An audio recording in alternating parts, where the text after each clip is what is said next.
want to share a little secret, which I hope will not be a secret by the end of the talk. I am truly, madly, deeply passionate about the human brain. Science has taught us that our brain shapes us, that it makes us uniquely who we are. And if we think about our brain, it has 200 billion neurons. Think about the world's population. That's a mere 7 billion. And we have hundreds of trillions of connections in our brain. If we imagine all the stars in the Milky Way galaxy, there are more connections in our brain than all of those stars combined. So this incredibly complex organ that we carry with us everywhere we go, it does shape who we are. It is a filter. It filters our perceptions and our understanding of ourselves, of others, of our world, and of our place in that world. And what is incredibly amazing is no two brains are exactly alike. If you look at the person next to you and you note all the physical differences between you, the shape of your nose, the color of your eyes, your height, there are more differences between your two brains than all of those physical differences in combination. So our brain does make us uniquely us. And I'm here today to share with you my story, and it's the story of how I came to learn that not only does our brain shape us, but that we can actually shape our brain. And my story began in grade 1. And in grade 1, I was identified as having a mental block. I was told I had a defect. And I was told I would never learn like other children. And really, the message at that time was loud and clear. I was told I needed to learn to live with those limitations. And this was 1957, and it was the time of the unchangeable brain.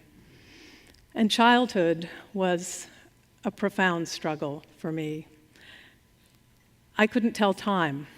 I couldn't understand the relationship between an hour hand and a minute hand on a clock. I couldn't understand language. Most of what I read or heard was really as intelligible as the Jabberwocky. I could understand concrete things. If somebody said to me, the man is wearing a black coat, I could paint a picture in my head, and I could understand that. But what I couldn't do was understand concepts or ideas or relationships. So lots of things were confusing. I pondered, how could my aunt also be my mother's sister? And what did that fraction, 1/4, really mean? Any kind of abstract concept was hard for me. Irony in jokes, that was impossible. So I learned to laugh when other people did. Cause and effect, it did not exist in my world. There were no reasons behind why things happened. My world was a series of disconnected bits and pieces of unrelated fragments. And eventually, my fragmented view of the world ended up causing a very fragmented sense of myself. And that wasn't all. This whole left side of my body was like an alien being, unconnected to the rest of me. I would bang and bump into things on the left side of my body. If I picked up anything in this left hand, I would drop it. If I put this left hand on a hot burner, I would feel pain, but I had no idea where it was coming from. I was truly a danger to myself. My mother, she was convinced I would be dead by the age of 5. And then, if that wasn't enough, I had a spatial problem. I couldn't imagine three-dimensional space. I couldn't create maps in my head. I would constantly get lost, even in my friend's house. Crossing the street instilled terror. I could not judge how far away was that car. Geometry was a nightmare. I felt incredible shame. I felt there was something horribly, horribly wrong with me.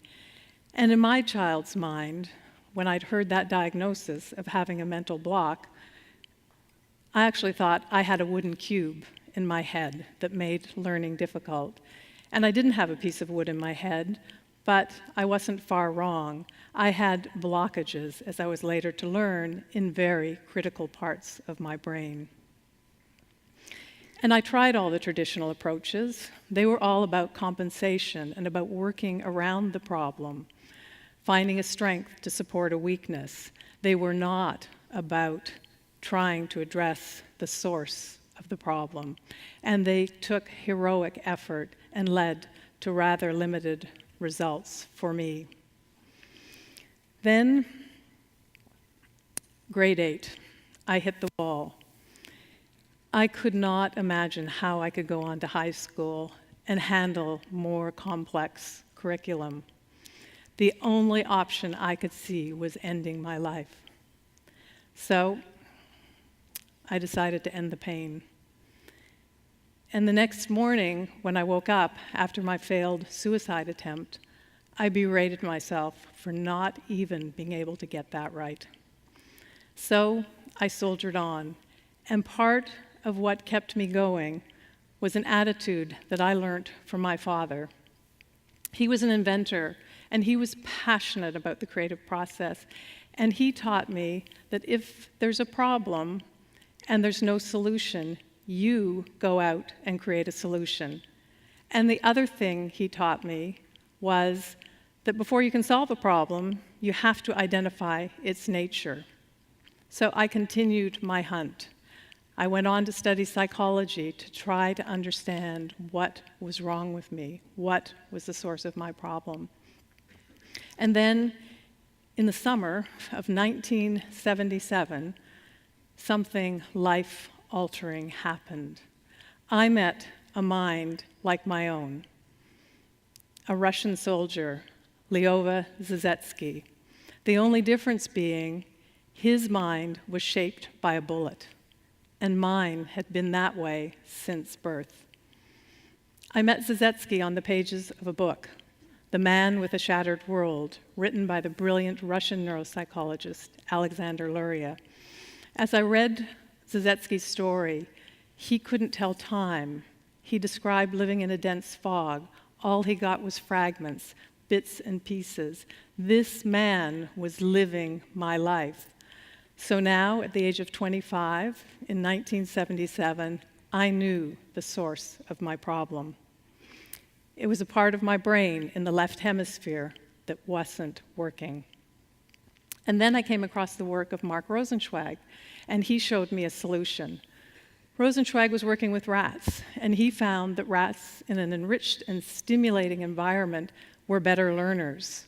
And then when he looked at their brains had changed physiologically to support that learning. And this was neuroplasticity in action. Neuroplasticity, simply put, the brain's ability to change physiologically and functionally as a result of stimulation. So now I knew what I had to do. I had to find a way to work to exercise my brain to strengthen those weak parts. And this was the beginning of my transformation and of my life's work. And I had to believe that humans must have at least as much neuroplasticity, and hopefully more, than rats. So I went on to create my first exercise. And I used clocks, because clocks are a form of relationship, and I had never been able to tell time. So I started with a two-handed clock to force my brain to process relationships. And then I added a third hand, and then a fourth hand, because I wanted to make my brain work harder and harder and harder to pull together concepts and understand their connection. And about 3 to 4 months in, I knew something significant had changed. I'd always wanted to read philosophy and had never been able to understand it. And I just happened to have access to a philosophy library. So I went in and I pulled a book off the shelf and I opened it to a page at random and I read that page and I understood it as I was reading it. This had never happened in my entire life. And then I thought, maybe it's a fluke. Maybe that was just an easy book. So I pulled another book off the shelf, opened it, read it, and understood it. And by the time I was finished, I was surrounded by a pile of 100 books, and I had been able to read and understand each page. So I knew that something had changed.